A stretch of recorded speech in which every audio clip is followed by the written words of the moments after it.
morning students. Today in video number 31 we will see the history freedom movement. We will see some last topics of the chapter. Previously we have seen about the Subhash Chandra Bose and the situation of Second World War. Okay, so it is also here continue going on. See here, we will discuss Quit India movement. After that, partition of India, Cripps mission, Shimla conference, Cabinet mission, and Mountbatten plan. After that, Independence of India Act 1947 and merge of the states. Okay, so we will see firstly Quit India movement. So I have also told you it was a time of Second World War. Second World War, it was going on, and on that day, on that time, Gandhiji decided to launch a new civil disobedience movement, and that was in the name of Quit India movement. Means quit means just go without delay. So it was the movement, and in this movement, in this time, British government put India forcibly into Second World War without prior permission, without willing. British government ने India को किसने झोंक दिया था? Second world war में। और इसी time पे गांधी जी ने डिसाइड किया था कि ये सही समय है जब हम आज़ादी पा सकते हैं, अदरवाइज इसके बाद आज़ादी का कोई चांस नहीं है। सी इस टाइम पे ब्रिटिश मूवमेंट जो क्विट इंडिया मूवमेंट है, इसकी वजह भी थी economical exploitation, running of expenditures and profiting and exploitation policy of British government. उस समय की पॉलिसी कैसी थी? टोटली एक्सप्लॉयटेशन बेस्ड थी पूरी की पूरी पॉलिसी, ब्रिटिश पॉलिसी, और देश और गरीब होता जा रहा था। So Gandhiji started the Quit India movement on 8th August 1942, और इसी सीरीज़ में ब्रिटिश गवर्नमेंट ने भी रिएक्शनरी एक्शन लिया और गांधी जी समेत नेहरू जी को, सरोजिनी नायडू, जो भी थे ग्रेट लीडर्स, इनको अरेस्ट कर लिया और देश भर में एक तरह का स्ट्राइक, डेमोन्स्ट्रेशन, गवर्नमेंट प्रॉपर्टी जैसे railway tracks, road, buses, police stations, इनको तोड़ने का, इनको डैमेज करने का सिलसिला भी चालू हो गया। कहने मतलब पूरे देश में एक तरह से हड़ताल या स्ट्राइक्स चालू हो गई।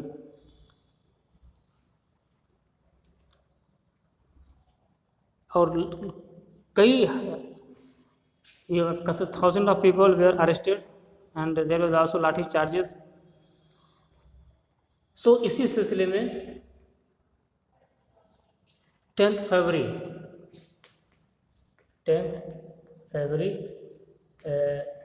1943 को फिर गांधी जी को आज़ाद कर दिया गया। मीन्स आज़ाद मतलब जेल में रहते हुए उन्होंने क्या शुरू कर दिया था? Fast for 3 weeks. उन्होंने इसी 10 फरवरी 1943 में गांधी जी ने आमरण अनशन, फास्ट अनटू डेथ का एक सिलसिला शुरू कर दिया 3 वीक्स का। और फिर मजबूरी बस होके इनको फिर इसी साल 6 मई को फिर गांधी जी को जेल से रिहा करना पड़ा। इस तरह से ये था क्विट इंडिया मूवमेंट। लेकिन इस मूवमेंट में मुस्लिम लीग और हिंदू महासभा इसने पार्टिसिपेट नहीं किया था। इन्होंने इसमें कोई भी कंट्रीब्यूशन नहीं किया था। After that it is the quit India movement. British government at least world war 2 के दौरान किसी भी तरह का कोई भी रियल कॉन्स्टिट्यूशनल रिफॉर्म्स ऑफर करने के मूड में नहीं है। अब परेशानी की बात ये थी कि ब्रिटिश गवर्नमेंट से इंडियंस किसी भी तरह की कोई उम्मीद कर नहीं सकते थे और उल्टा ब्रिटिश गवर्नमेंट की प्रेजेंस इंडिया में होने की वजह से इंडिया पर जापानीज अटैक का खतरा लगातार मंडरा रहा था।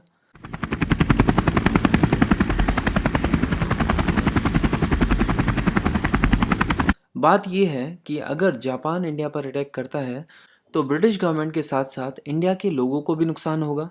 और जापान का इंडिया पर अटैक करने का एक ही रीज़न था, और वो ये कि जापान और ब्रिटेन वर्ल्ड वार 2 में आमने सामने थे। गांधी जी भी इस बात को समझ रहे थे कि ब्रिटिश गवर्नमेंट का इंडिया में होना ही जापान के लिए एक ओपन इनविटेशन है कि आओ और इंडिया को इन्वेट कर लो। इसके अलावा वर्ल्ड वार 2 के चलते इंडियन इकोनॉमी की हालत ख़राब थी, चीज़ों के दाम आसमान छू रहे थे। यानी वर्ल्ड वार 2 में लड़ रहा था ब्रिटेन, मगर इंडिया पर उसके बहुत ही बुरे इम्पैक्ट हो रहे थे। अब गांधी जी के दिमाग में एक ही बात चल रही थी कि अगर इंडिया को जापानीज अटैक से बचाना है और इकोनॉमी को वापस पटरी पर लेके आना है तो किसी भी तरह ब्रिटिश गवर्नमेंट को तुरंत बिना किसी देरी के इंडिया से भगाना पड़ेगा। इसी के चलते जुलाई 1942 में कांग्रेस वर्किंग कमेटी ने एक मीटिंग बुलाई वर्धा में। वर्धा महाराष्ट्र में है। यहाँ एक रेजोल्यूशन पास किया गया जिसे वर्धा रेजोल्यूशन या फिर क्विट इंडिया रेजोल्यूशन भी कहा जाता है। इस रेजोल्यूशन के हिसाब से कांग्रेस अब फिर से गांधी जी की लीडरशिप में एक मास मूवमेंट शुरू करने वाली थी। इसके बाद 9 अगस्त 1942 को गांधी जी ने बॉम्बे के गोवालिया टैंक पर एक मीटिंग बुलाई। गोवालिया टैंक को हम अगस्त क्रांति मैदान के नाम से जानते हैं। यहाँ पर हजारों की तादाद में लोग इकट्ठा हुए। इसी मीटिंग में गांधी जी ने क्विट इंडिया मूवमेंट को ऑफिशियली लॉन्च कर दिया और नारा दिया, डू और डाई, करो या मरो। गांधी जी ने इस बार लोगों को क्लियरली बोला कि देखो, इस बार प्रॉमिस करता हूँ कि वाइसरॉय के साथ किसी भी तरह का कोई भी नेगोशिएशन नहीं करूँगा, क्योंकि अब उन्हें कंप्लीट इंडिपेंडेंस से कम कुछ भी नहीं चाहिए था। और डू और डाई का नारा देते हुए उन्होंने कहा था, या तो अब भारत के लोग भारत को फ्री कराएंगे या फिर फ्री कराने की कोशिश में शहीद हो जाएंगे। अब बैठ के तमाशा देखने का टाइम नहीं रहा है। गांधी जी ने अपने भाषण में डिफरेंट सेक्शंस ऑफ सोसाइटी, खासकर गवर्नमेंट ऑफिशियल्स, सोल्जर्स और पीजेंट्स के लिए भी कुछ इंस्ट्रक्शंस दी थी।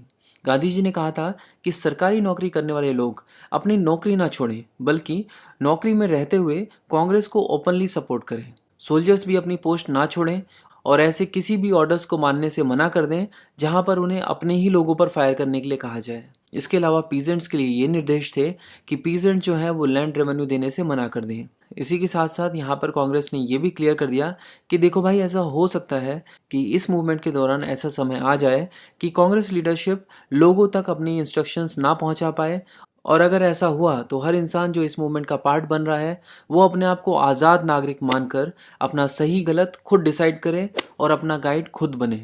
और एक्चुअली ऐसा ही हुआ। गांधी जी की स्पीच खत्म हुए कुछ ही घंटे बीते थे कि पुलिस ने कांग्रेस के सभी बड़े लीडर्स को उठाकर जेल में भर दिया। इनफैक्ट गांधी जी को भी नहीं बख्शा गया, उनको भी जेल में डाला गया।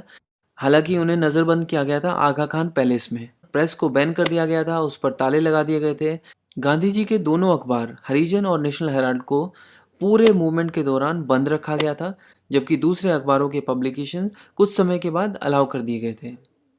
मूवमेंट शुरू होने के पहले 6-7 वीक्स तो पूरे उफान पर था।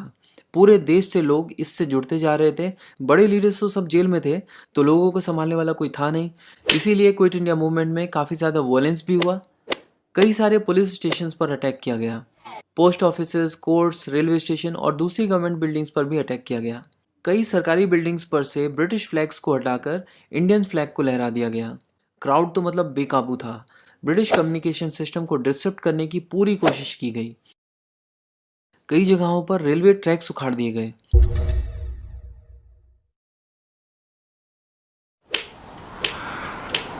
ब्रिजेस तोड़ दिए गए।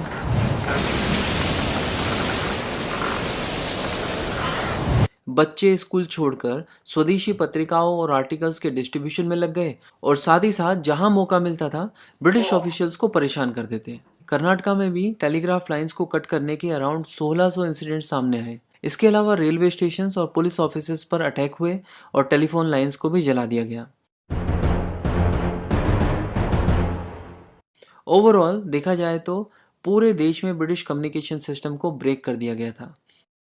बट इसके बाद जो गवर्नमेंट ने हालत की वो तो देखने वाली थी। गवर्नमेंट ने ऑलमोस्ट 2 से 4 हफ्तों के अंदर अंदर पूरा मूवमेंट शांत कर दिया। 1942 दिसंबर तक अराउंड 1 लाख लोग अरेस्ट किए जा चुके थे। बट इस बार मूवमेंट को सप्रेस करना इतना आसान नहीं था। गवर्नमेंट के इस ब्रूटल रिप्रेशन को देखते हुए भारतीय नेता छुप गए और इंडिया में अंडरग्राउंड नेटवर्क बनने शुरू हो गए और इसी के साथ एक नई लीडरशिप उभरनी शुरू हो गई। देश को अच्युत पटवर्धन, अरुणा आसिफ अली, राम मनोहर लोहिया, सुचेता कृपलानी, बीजू पटनायक, जयप्रकाश नारायण जैसे नेता देखने को मिले। इसके बाद गांधी जी ने ब्रिटिश गवर्नमेंट द्वारा किए गए वॉयलेंस के अगेंस्ट में प्रोटेस्ट किया और जेल से 21 दिन का उपवास शुरू कर दिया। इस खबर ने जैसे मूवमेंट को एक नई एनर्जी दे दी। पूरे देश में हड़ताल, डेमोन्स्ट्रेशन और स्ट्राइक शुरू हो गई। बट गांधी जी की हेल्थ पहले से ही खराब थी और ऐसे में फास्ट को लेकर पूरे देश में कंसर्न था।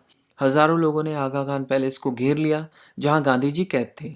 लाखों की तादाद में गवर्नमेंट के पास लेटर्स आने शुरू हो गए कि गांधी जी को रिलीज कर देना चाहिए। ना सिर्फ इंडिया से बल्कि विदेशों के अखबारों में भी गांधी जी को रिलीज करने की डिमांड्स छपने लग गई। ब्रिटिश गवर्नमेंट को अभी भी कुछ फर्क नहीं पड़ रहा था और अब गांधी जी की तबीयत ज़्यादा ही खराब हो गई। इसीलिए 6 मई 1944 को गांधी जी को जेल से रिलीज कर दिया गया ताकि गांधी जी का ठीक से इलाज हो पाए। इसके बाद मूवमेंट धीरे धीरे धीमा पड़ गया। नेशनलिस्ट इस बात से काफ़ी हताश थे क्योंकि क्विट इंडिया मूवमेंट से लोगों को काफ़ी उम्मीदें थी। ये तो फैक्ट है ही कि क्विट इंडिया मूवमेंट ब्रिटिशर्स को भारत से भगाने में तो कामयाब रहा नहीं, बट इस मूवमेंट ने देश को आज़ादी के लिए तैयार कर दिया था। देश में नेशनलिज्म की भावना काफ़ी बढ़ गई थी। पब्लिक मोराल और एंटी ब्रिटिश सेंटिमेंट दोनों अपने पीक पर थे और अब लोगों को ये यकीन था कि ब्रिटिश गवर्नमेंट ज़्यादा दिन तक भारत पर रूल नहीं कर पाएगी। अब बात करते हैं उन ग्रुप्स और ऑर्गेनाइजेशन की जो क्विट इंडिया मूवमेंट को सपोर्ट नहीं कर रहे थे। तो ऐसे ग्रुप्स के नाम हैं कम्युनिस्ट पार्टी ऑफ इंडिया, मुस्लिम लीग, हिंदू महासभा। इसके अलावा इंडियन सिविल सर्विसेज के ऑफिसर्स भी क्विट इंडिया मूवमेंट को सपोर्ट नहीं कर रहे थे। उनका भी इसमें कोई विश्वास नहीं था। अब क्या क्या कंडीशंस होगी यहाँ पे? Independence of India act. अब यहाँ से आता है इंडिपेंडेंस ऑफ इंडिया एक्ट। इस एक्ट में बहुत सारी बातें थी, जैसे यहाँ पे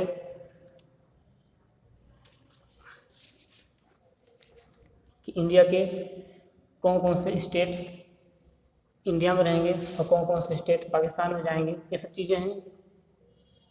ओके, और इसके बाद we will discuss later on. एक कानून बनाया जिसको कहते हैं भारतीय स्वतंत्रता अधिनियम 1947, इंडियन इंडिपेंडेंस एक्ट 1947। माउंटबेटन की सिफारिश के अनुसार ये प्रस्ताव जो है वो ब्रिटेन की संसद में 4 जुलाई 1947 को पे रखा जाता है और 18 जुलाई को कानून पास कर देती है जिसको बोलते हैं भारतीय स्वतंत्रता अधिनियम 1947।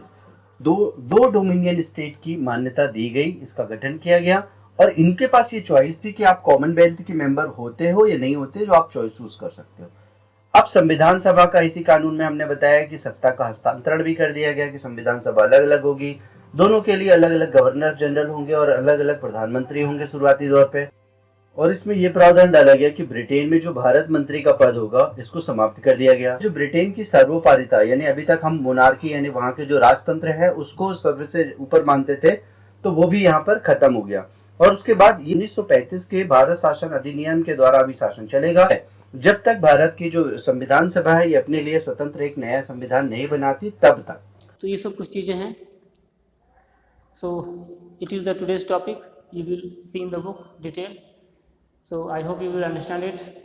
Okay, so it is enough for today, and please read the book. Without book reading you can't understand it. Okay, so whatever you have, if you have a problem you can ask, consult me.